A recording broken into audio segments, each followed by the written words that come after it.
over 80% of the impacts of climate change would fall on children under the age of 5. And that just blew my mind. And it was just such an upsetting thing because you can't imagine a group of us who's less responsible and more vulnerable to the impacts of climate change. That's Dr. Bruce Bekkar, OBGYN and climate activist, working to put science and medicine at the center of the climate conversation and inspire action at every level. In this episode, we explore why climate change isn't just about the environment. It's a critical health issue with serious implications for pregnant people and newborns. I'm Ellen Kelsey, and this is the Business Group on Health podcast. Conversations with experts on the most relevant health and well-being issues facing employers.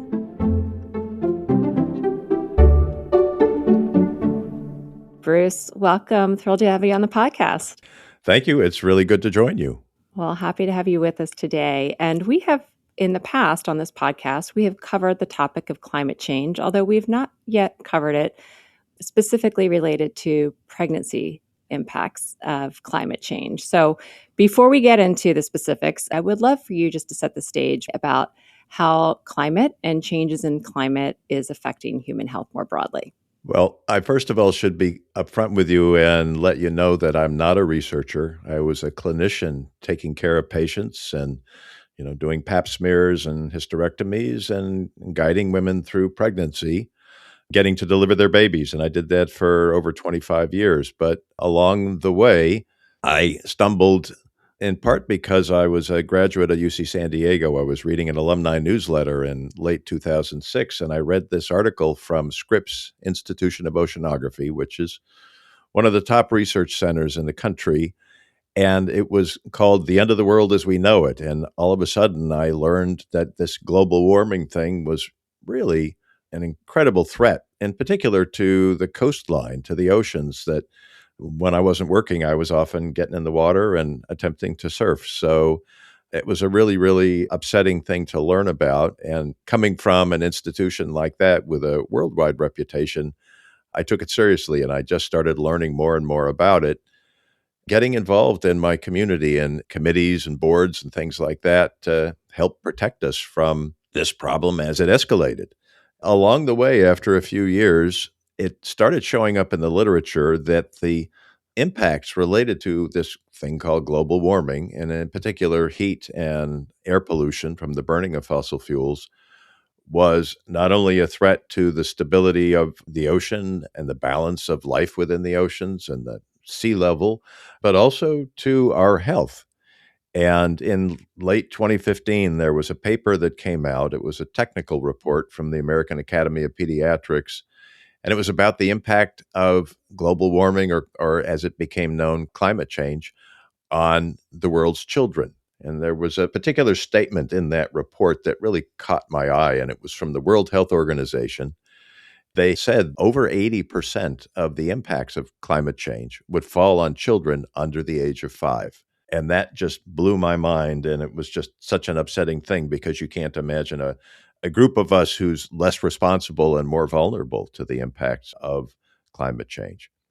The next question that came to me after I was dealing with this information was to think about it as an obstetrician and to wonder whether or not these impacts were starting to affect pregnancy as well, because then you're bringing a fetus, which is as early a life form as we have with our species, onto the earth. And are they at risk also? And so I reached into my network of scientists and researchers within the climate community that were health professionals to see if anybody else was concerned about this and interested in looking into it. Because again, as a clinician, I didn't have any idea how we could look at that question. Does climate change threaten pregnancy and births? And I was very fortunate to connect to 3 actual legitimate academic researchers who were as curious as I was. They led us down this path to look at what the literature was indicating. And again, peer-reviewed literature, good science, reliable evidence, and pulling it together. And we had no idea whether we'd find something that was significant or not. But it took about 3 years to get through nearly 2,000 studies and come up with 68 of them that met the criteria we were specifically interested in, since climate change causes a whole bunch of things to happen on Earth in heat, elevated temperatures, and air pollution, tied, first of all, to the burning of fossil fuels and also tied to the warming itself. We're talking specifically about ozone and fine particulate matter, or what's known as PM 2.5.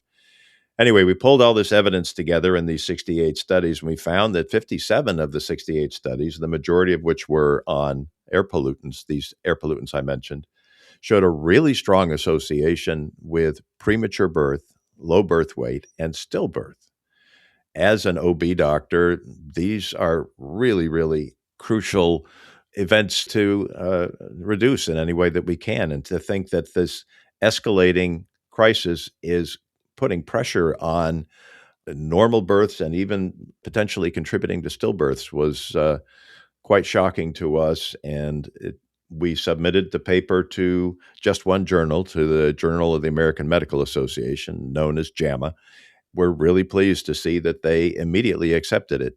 After not much editing at all, they put it out as a publication, and it got quite a bit of attention. And you said, so you just mentioned a few of them. You talked about toxins and heat and pollution. And I believe this study that you all wrote and was published by JAMA really talks about the multifactorial nature of those things. And certainly that some populations might be more prone or exposed to some of those factors, or more so than others. So can you maybe break them each down? What did you find in the research? What was published in the article related to all of those different factors and environmental considerations?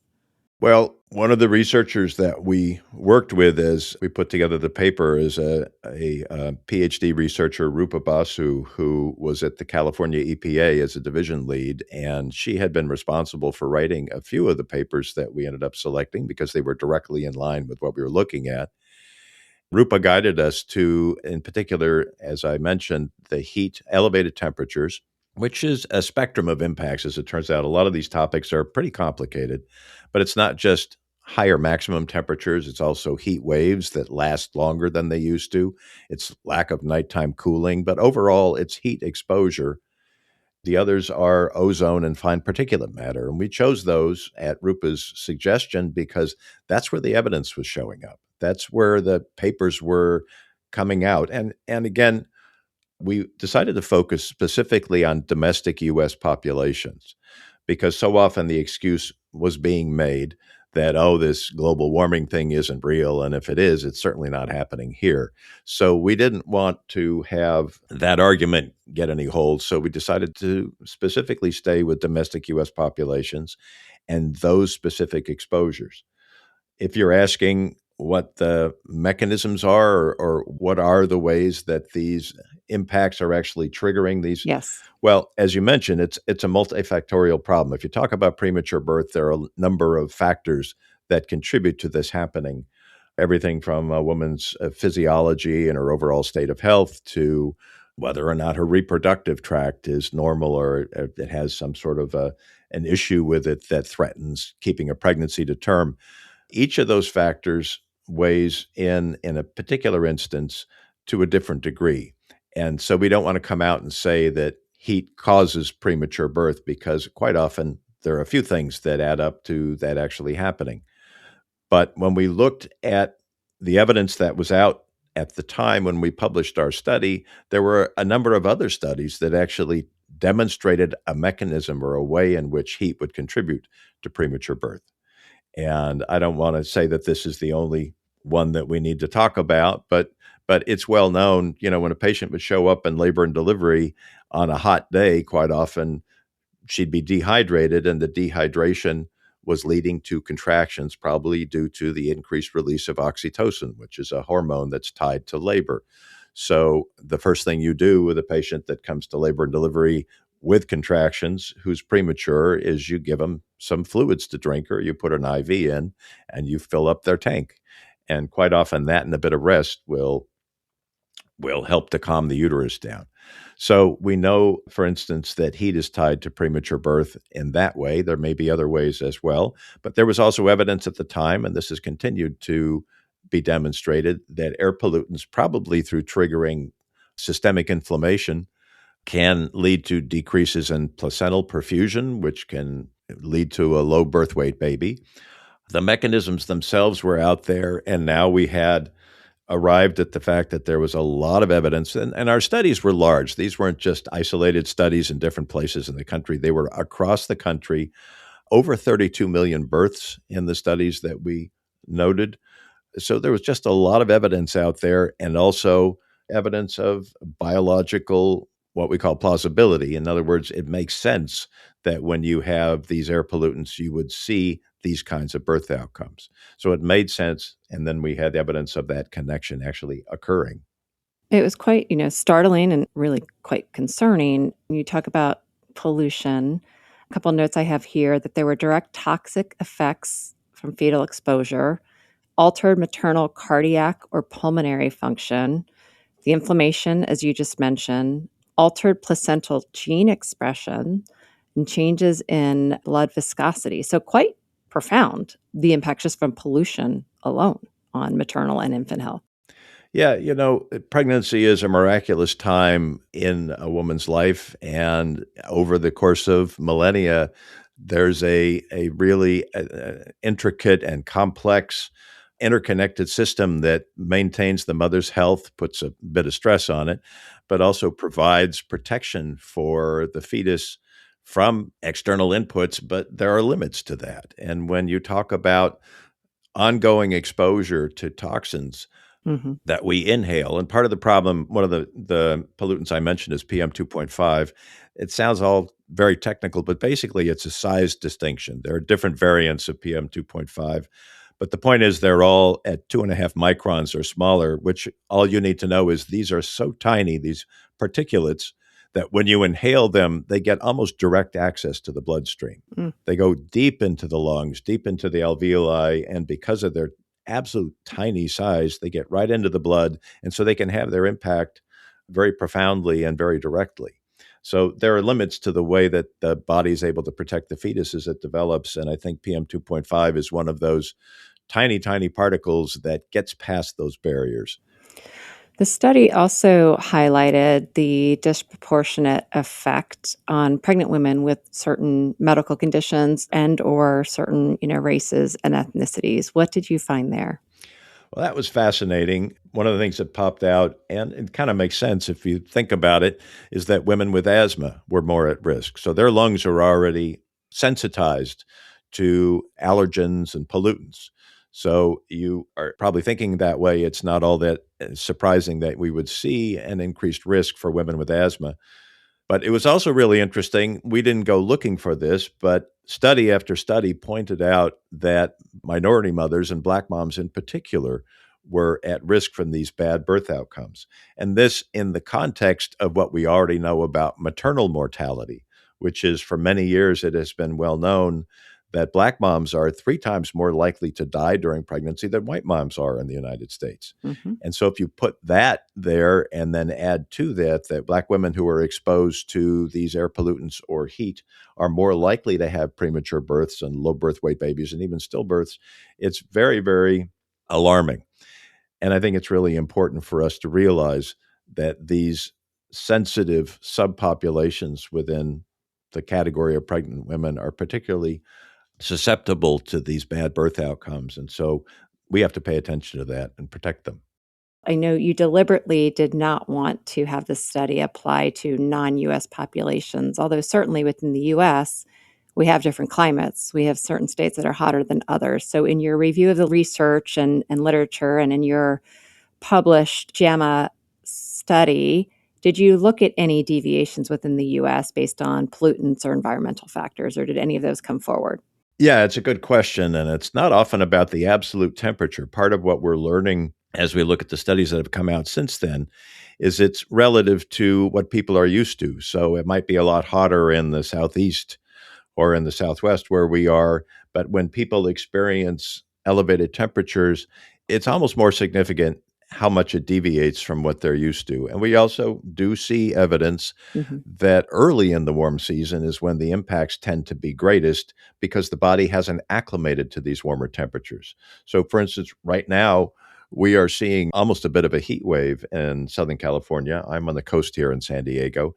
and we're going to have temperatures in the mid to upper 70s. And we're not used to that. It's getting down to the mid to high 40s overnight. And so the temperature's going up more than 20 degrees over the course of the day. And I wouldn't be surprised at all if we're going to see more patients, more pregnant women coming into the hospital with contractions, just because this is a sudden shift and an increase in temperature that, particularly at this time of year, we're not used to. All the evidence seems to suggest that these impacts are happening everywhere, and it's the relative increase due to this massive amount of heat we've trapped in the atmosphere and the way that it's playing out. You had mentioned that for you, the light bulb moment was when you were reading this article. I think you said Scripps article. Curious if you now kind of look back on all your years practicing and you can see situations of patients you had where now you understand why maybe they went into preterm labor, or any things now that you have the hindsight and the benefit of your experience and knowledge, that you look back on your years practicing to say, okay, that makes sense now. I understand why that happened to that patient or that group of patients or in that situation.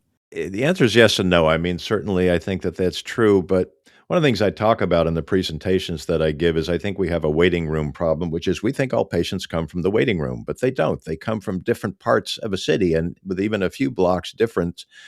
Somebody might be living right up next to a freeway, and somebody else might be working in a dry cleaner where they're exposed to heat all day long. So our exposures are highly individual and quite variable.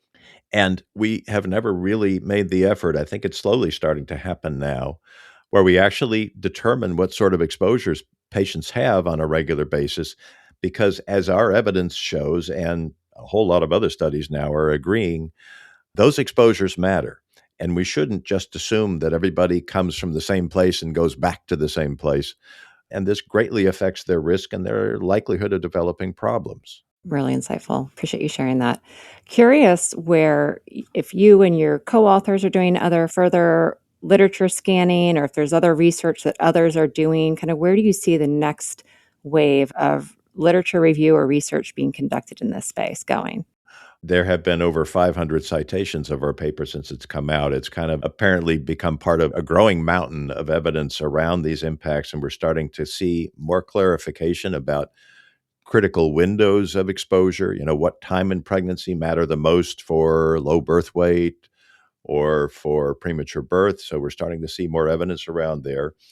We also have a number of gaps in our knowledge. It's enough to say that there's so much evidence out there now, not only from the domestic US, but really around the world, that these impacts are real and significant and need to be paid attention to. But we don't know nearly enough about things like what individual exposures are. For instance, we assume if somebody lives in this small area where there's a temperature monitor, that that's their temperature exposure, but someone may not have air conditioning, or somebody may work in a place where air pollution is a big problem. What I think a lot of us are waiting to see are more wearable monitors that actually measure someone's daily exposure over the course of a week or something like that. There have been some preliminary studies. There was an interesting study of women wearing monitors in Africa who do outdoor work, who work in agriculture. Very, very strong evidence that those women, of course, they're exerting themselves and they're being exposed to high levels of heat, and there's absolutely no relief for them. And these impacts are really substantial. So that's another part of it, is that I think we're not seeing how bad this really is because there's so many populations that have not been well studied that have very high levels of exposure. So that's another part of this that we're waiting to see evolve. And I do expect wearables will come along and more of this literature is coming. I'm on a editorial board of the Journal of Climate Change and Health, and we are in particular looking for research being done in areas that are not well studied, because I think we'll learn more about the impact of these exposures and things we can do to reduce them from the people that are being hurt the worst by these. But you also asked about our own research, and we're getting the band back together. It looks like we're getting 3 of the 4 researchers back together, and we're actually beginning to work on a what's ultimately going to be a thought piece. It's a follow-on to our study. It's been 5 years, where we will do some kind of summarizing of what other literature has shown us since our study came out. but also talking about ways that we can think about responding to this, because it's one thing to point it out. I think we know enough to say that this is really a cause and effect relationship. It's not just a random association. Now, where do we go from here? Let's pivot to that. What are some of the interventions? What should people be thinking about just generally with their own individual health? But then as you know, our audience are many of them employers who are providing healthcare and well-being services to people who work for them. Many of them may be pregnant themselves or have a family member who is planning to be pregnant. What types of things should employers and should individuals be thinking about in terms of interventions and protective factors here? Yeah, it's very important to get to this. And frankly, we don't have all the evidence and answers that we need right now, but we know enough to do something about this. First of all, on an individual level, understanding that these exposures are significant risks to having a healthy birth, reducing those exposures as best you can. There is growing evidence that having air conditioning and using air conditioning actually does reduce the risk of not only pregnancy complications, but other sorts of complications as well. And that makes all kinds of sense. But it's important that we do things about that. You may be aware that there are some cities around the country that have established these networks of cooling centers where they make this information available to the public, free of cost. Almost no matter where you are, you're not very many minutes away from a public space you can go that's air conditioned. And during a heat wave, it's important to maybe figure out ways to reduce your exposure by spending time in a place like that, or just avoiding being outdoors during the hottest part of the day. At one level, it's kind of common sense, but it only is going to be utilized if people are aware that these are risks. So sharing this information, letting pregnant moms know that this is something that they ought to avoid.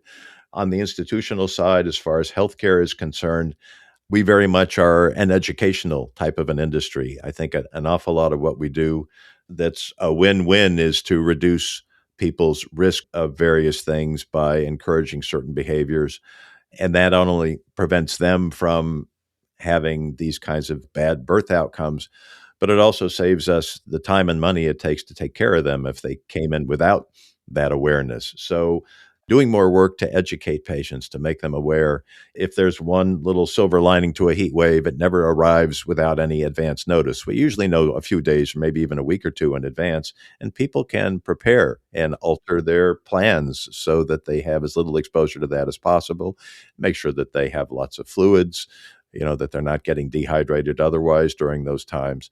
The third part of this answer really has to be policy, and policy is really important at every level of government. And we're making real significant progress on the local level and the state level now.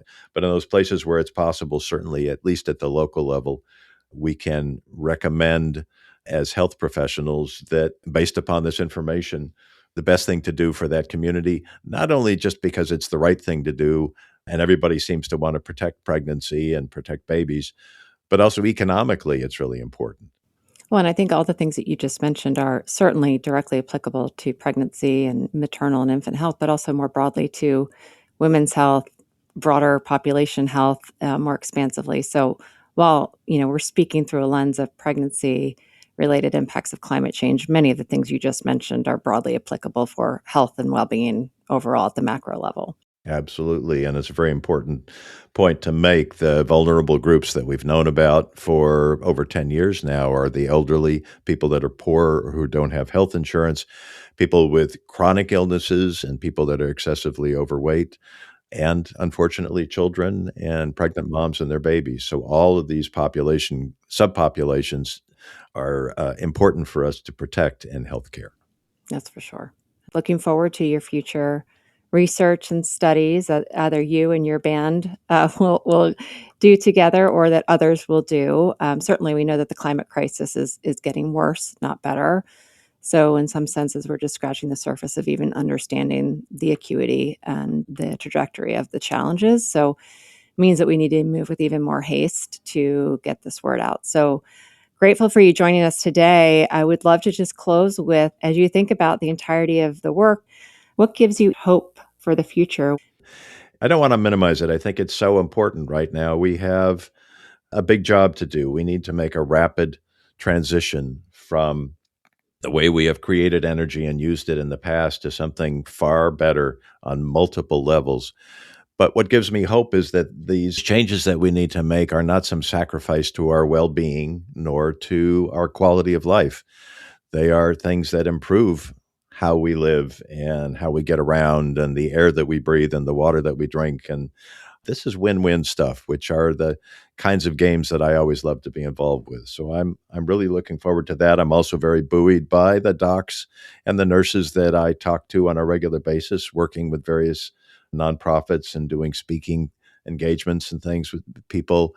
I think those of us in healthcare kind of fundamentally understand biology, so we understand the risks that we're running, and it really empowers people and makes them feel better about this crisis to start connecting to solutions. We can all make this better. We all have a role to play. The more that we do that, the better our own lives get and the less anxious we feel when we feel like we're part of the solution. On the one hand, it's an overwhelming problem. How in the world can you engage with it? I'm way too busy. I don't have enough time.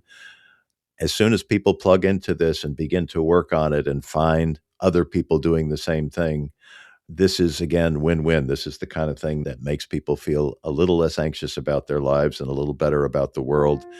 And it certainly has kept me going since 2007, and I think the people that I know feel the same way about it. I've been speaking with Dr. Bruce Bekkar about the way climate impacts the health of some of the most vulnerable in our communities. Dr. Bekkar's research highlights the urgent need for action from individual choices to systemic change. I'm Ellen Kelsey, and this podcast is produced by Business Group on Health with Connected Social Media. If you like this episode, please rate us and leave a review.